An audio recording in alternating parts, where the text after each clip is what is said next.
प्यारे बच्चों, आज हम प्यासा कौवा कहानी पढ़ेंगे। एक कौवा प्यासा था। वो पानी की तलाश में उड़ रहा था।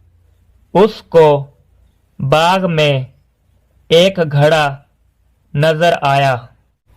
कौवा घड़े से पानी पीना चाहता था, लेकिन घड़े में कम पानी था। उसकी चोंच पानी तक ना पहुंची।